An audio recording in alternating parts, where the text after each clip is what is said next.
Fear in leadership. Everyone talks about conquering it, but what if the secret isn't about being fearless at all? What if fear is actually a compass, pointing us toward growth, toward truth, toward the version of ourselves we're becoming? Fear is part of leadership. No matter how experienced, how wise, how courageous you are, fear will find its way in. But what makes you a courageous leader isn't that absence of fear, it's your willingness to move through it, one uncertain moment at a time. Today on the Courageous Exchange, we're talking about how to lead through fear, not around it, and how courage doesn't always roar. Sometimes courage is the quiet choice to stay in the arena anyway. Welcome back, I'm Deb Carvel, and this is Leading Through Fear. Fear isn't weakness, it's your nervous system doing its job. It's your brain flagging uncertainty as potential danger, even when what's in front of you is a meeting, a decision, or a chance to be seen.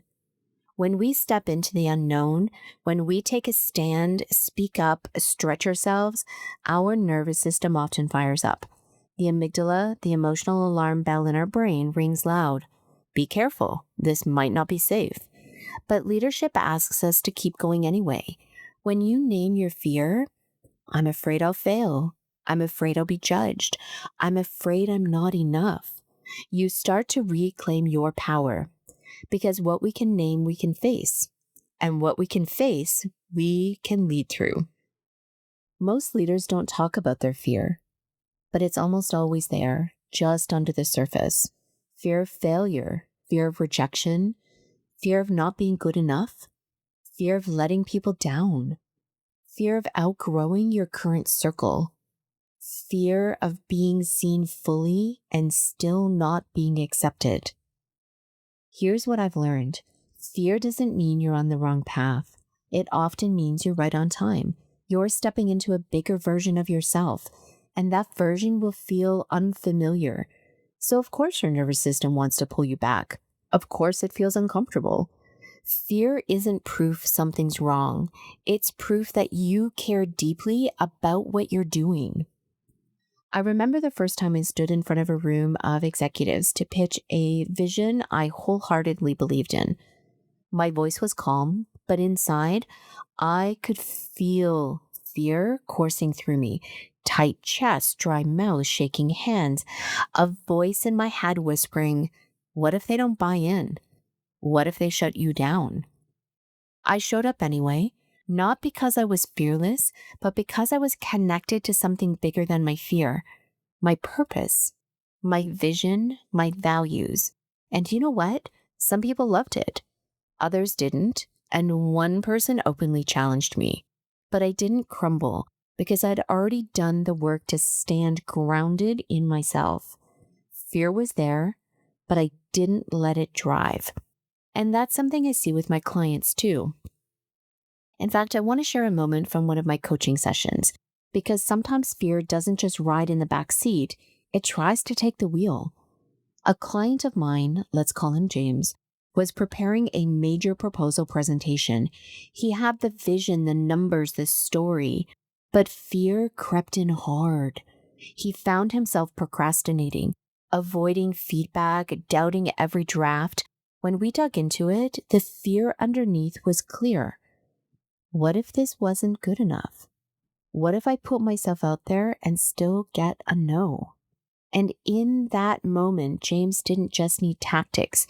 He needed to reconnect to himself. So we went back to tools you might recognize if you've been listening along. He revisited his values. He worked through the confidence gap.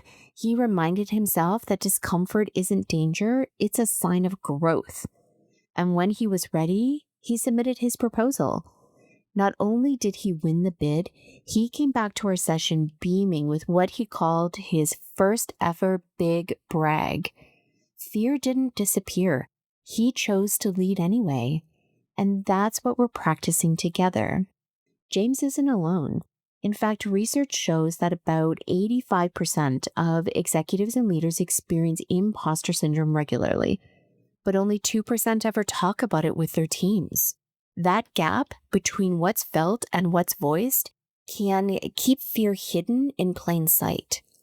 To close that gap, we built what we called his courage protocol. Name it, frame it, aim it. Name it, get specific. I'm afraid this proposal won't be good enough. Frame it, put it in perspective. This fear means I care deeply about the outcome. And aim it, channeling the energy into aligned action. Research shows that even the act of naming fear can reduce anxiety by up to 63%. Naming it, framing it, and aiming it, this is how leaders build new responses and grow from the inside out. And that's something you can start today. And the data is compelling. Leaders who implement practices like these report a 34% increase in decision-making confidence and a 28% improvement in their ability to handle high-pressure situations. So if you're facing fear in your leadership right now, remember, it's not a sign you're failing. It's often a sign that you're growing.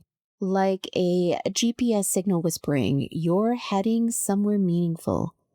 The most respected leaders aren't fearless. They're real. They acknowledge fear and still move forward. It's not about eliminating fear. It's about learning to lead with it in the room, integrating it, letting it sharpen your focus, not shake your foundation. And each time you act in spite of fear, you give others permission to do the same. You create a ripple, one that helps build cultures of authenticity and psychological safety. And ultimately, that's what transformational leadership is, leading in a way that gives others permission to grow too. It's one thing to understand fear, it's another to meet it, move through it, and come out more grounded on the other side. So let's take a breath, because this next part is where we turn inward and bring that reflection into our own lives. I want to offer a few more ways to show up, even when fear is present. Remember that fear doesn't mean stop. It just means you're entering new territory. Your leadership muscles are stretching, and that stretch might feel shaky at first. Focus on micro courage. Small, consistent, brave actions build momentum. Hitting send on the email, speaking up in a meeting, saying no to something misaligned. Anchor in your future self. You may ask, what would the courageous version of me do next? Let that version of you take the lead. Create safe containers. Build rituals or routines that help regulate your nervous system, breathing, grounding, or even a mantra you return to. And above all, remember this. Leadership growth is a journey. Everything we talk about here, from boundaries to confidence to courage, takes time to root and grow. So be kind to yourself. Keep practicing and notice the shifts, even the quiet ones. This reminds me of a concept from Kaizen, a Japanese philosophy that means change for the better. It's the idea that small intentional improvements made consistently over time lead to big transformation. Leadership growth works the same way. You don't have to be perfect. You don't have to be fearless. You just need to keep making those small, brave moves every day. One choice, one boundary, one breath at a time. Let's land all this with one reflection and one action you can carry forward. Your courage spark for the week. Think of a moment you're facing where fear is present. Name the fear, speak it out loud, or write it down. Then ask, what value or vision is waiting on the other side of this fear? Let your courage rise from that place. And your power pivot? The next time fear rises, try this. Fear is a sign I'm growing, and I choose to lead anyway. Say it until it settles in your bones. Thank you for being here with me today. Fear will visit you. That part isn't optional. But letting it lead, that is. Keep naming what's real. Keep standing for what matters. Keep choosing courage one uncertain moment at a time. And if you missed last week's episode on the courage to stay, I encourage you to go back. These conversations are designed to build on each other, like steps on the journey of leadership from the inside out. And just remember, courage doesn't always show up loud. Sometimes it shows up quietly in the way you keep showing up. Until next time, keep leading with heart.